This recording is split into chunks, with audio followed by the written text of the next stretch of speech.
Hi అండి. Welcome to life of Rama channel. అందరూ బాగున్నారా? నేను చాలా బాగున్నాను. మీరందరూ బాగుంటారని నేను కూడా కోరుకుంటున్నాను. ఇదేంటంటే మనం షోలాపూర్లో ఉన్నాం కాబట్టి షోలాపూర్ డీమార్ట్కి ఒకసారి వెళ్దామని చెప్పేసి వెళ్ళామన్నమాట. అలాగా మేము పండ్రిపురం వెళ్తుంటే దోవలోనే అనమాట వచ్చేసేటప్పుడు ఇది చూపించంటే అతను చూపించాడు అనమాట. కాసేపు ఆపాడు, లోపలికి వెళ్ళి సరదాగా అలా తిరిగేసి వచ్చేసాము. పెద్ద ఏమన్నా వెరైటీలు ఉంటామేమో ఈ మహారాష్ట్ర డిమార్ట్లో అని చెప్పేసి వెళ్ళాము. పెద్ద ఏం తేడాలు ఏం లేవండి, అన్నీ మనకు ఉన్నవే ఉంటున్నాయి. ఇక్కడ కొంత లేట్గా అదిగా వస్తాయి, అక్కడేమో తొందరగా వస్తాయేమో, అంతే తేడా. లేకపోతే మనకు ముందరగా వచ్చిన తర్వాత వాళ్ళకు రావచ్చు, అలా ఉన్నాయి, అంతే తేడా.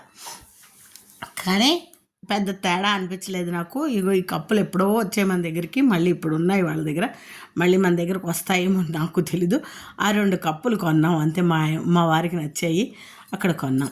పెద్ద ఏం లేవండి. షాపింగ్ అలా తిరిగేసి అంతా కింద ఫ్లోరే, పైకి మెట్లు ఎక్కక్కర్లేదు, ఏమీ లేదు, అన్నీ కిందే ఉంది. గ్రౌండ్ ఫ్లోర్ మొత్తం అంతా పెద్దది కాబట్టి అక్కడే అంతా కింద పెట్టేశారనమాట అన్నీను. అదండి డీమార్ట్ విశేషాలు. ఆ డీమార్ట్ కూడా చూసేసి వచ్చేసాం. ఓకేనా? మరి ఏం చేస్తారు మీరు? నా వీడియోలు నచ్చితే ఒక లైక్ ఇవ్వడం మర్చిపోకండి. చూస్తున్నారు కానీ ఒక లైక్ ఇవ్వట్లేదు. వెళ్ళే ముందు ఒక్క లైక్ ఇవ్వండి ప్లీజ్, నన్ను సపోర్ట్ చేసిన వాళ్ళు అవుతారు.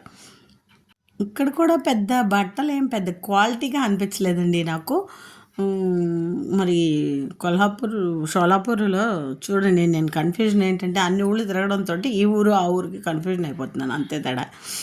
ఇక్కడ షోలాపూర్లో క్లాత్ మరి హోల్సేల్గానే ఉంటాయి, కానీ ఇక్కడ షోలాపూర్ దుప్పట్లు అవి కూడా ఫేమస్ కాబట్టి ఇక్కడ అవన్నీ దొరుకుతాయి అనుకుంటే అవి ఏం లేవు, మామూలుగానే ఉన్నాయి. నాకు బయటే ఇంకా తక్కువలో ఉన్నాయి షోలాపూర్ దుప్పట్లు అవి కూడాను. ఇక్కడ చూశాను అసలు ఇక్కడే కొనేద్దామని, బజార్కి వెళ్ళక ముందునే ఫస్ట్ ఇది వెళ్ళాం కాబట్టి. తీరా చూస్తే ఇక్కడ ఏం లేవు, అందుకే కొనలేదు. ఇప్పుడు బుక్కులు అవి కాబట్టి బుక్కులు, మేము కొన్న వస్తువులు అవి కొనండి, అవే, పెద్ద ఏం కొనలేదు.